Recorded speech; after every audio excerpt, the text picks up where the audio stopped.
prece. Ó tu, Espírito de vida, por teu sopro espalhai tuas graças em nós.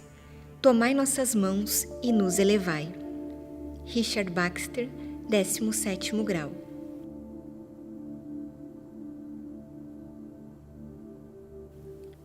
A prece é parte integrante de uma técnica espiritual cujo uso se justifica pelo desejo de elevar a alma à divindade.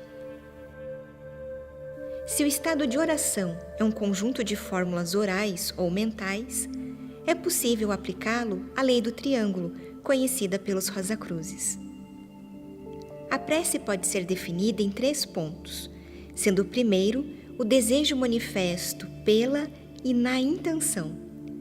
Dito de outra maneira, podemos considerar que o termo preciso orar define um processo místico que permite pôr a prece em movimento, sendo esse movimento procedente de um desejo interior. Este constitui o impulso original sem o qual o estado de oração não pode se manifestar perfeita e plenamente. Mas ele deve ser focalizado pela consciência numa impressão mais tangível e tornada acessível à nossa compreensão. O foco de nosso desejo de orar se concebe na intenção, cuja análise legitima ou não o estado de oração.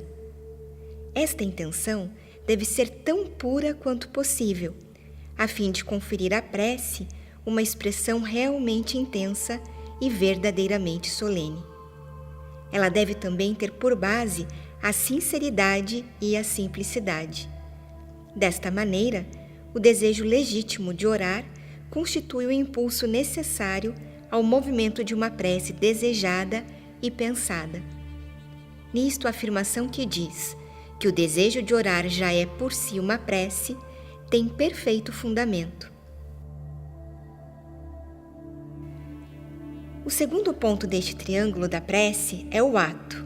Este se manifesta na e através da invocação. Se no primeiro ponto, a intenção ou desejo constitui o impulso inicial sem o qual a prece não pode ser posta em movimento, o segundo ponto se manifesta em e através de uma invocação, que pode ser oral ou mental.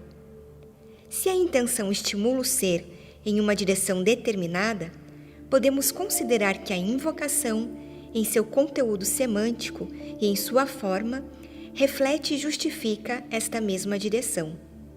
Por conseguinte, o conteúdo da invocação pressupõe uma relação íntima com a intenção que o anima, e a forma dada a esta invocação será oral ou mental, conforme a natureza do chamado interior.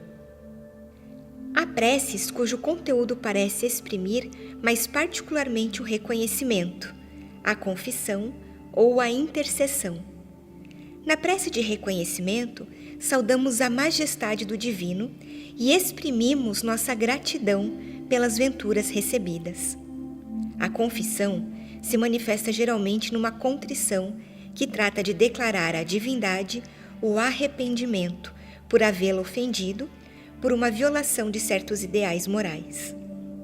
Quanto à intercessão, ela objetiva pedir a Deus sua ajuda, sua inspiração, seu apoio e etc., para nós mesmos ou para outrem. A orientação dada ao conteúdo da invocação é, pois, a função da intenção precisa, e esta intenção determina a intensidade emocional manifestada pela mesma invocação. Desta feita, pôr a prece em movimento corresponde a um ato íntimo, cujo valor não tem realidade senão para a alma suplicante. Este ato se desenvolve lentamente na exaltação do ser e conduz à comunhão espiritual. É nela que intervém nosso terceiro ponto do triângulo, o estado. O estado produzido pela prece é manifestado na e pela comunhão, a qual pressupõe um ingresso no silêncio. Esta solidão mística ou retiro temporário é necessária. Libertos por alguns instantes do tempo, do espaço e da matéria, nos abandonamos a uma outra realidade e nos deixamos guiar para um outro reino. Em conclusão, diria que o processo da prece simbolizado pelos 3 pontos, que são o desejo, o ato e o estado, manifestados respectivamente pela intenção, pela invocação e pela comunhão, não é senão o desenvolvimento de um estado interior que se origina no mais profundo daquele que ora com convicção e sinceridade.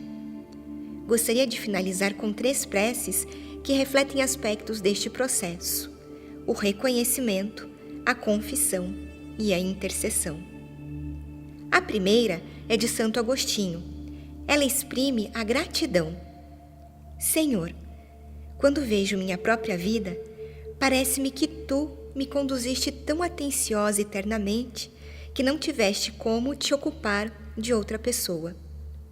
Mas quando vejo como Tu conduziste maravilhosamente o mundo e como conduzes sempre, assombro-me que Tu tenhas tido tempo de velar por alguém como eu. A segunda prece é de Zoroastro e denota um arrependimento sincero. Tudo que eu deveria ter pensado e não pensei, tudo que eu deveria ter dito e que não disse, tudo que eu deveria ter feito e não fiz, tudo que eu não deveria ter pensado e que, no entanto, pensei, tudo que eu não deveria ter dito e que, no entanto, disse, tudo que eu não deveria ter feito e que, no entanto, fiz. Por estes pensamentos, estas palavras e estes atos, rogo por meu perdão e me arrependo com dor. A terceira é uma prece de intercessão de imensa sabedoria. Meu Deus, dê-me a sinceridade de aceitar as coisas que não posso mudar, a coragem de mudar as coisas que posso e a sabedoria para perceber a diferença.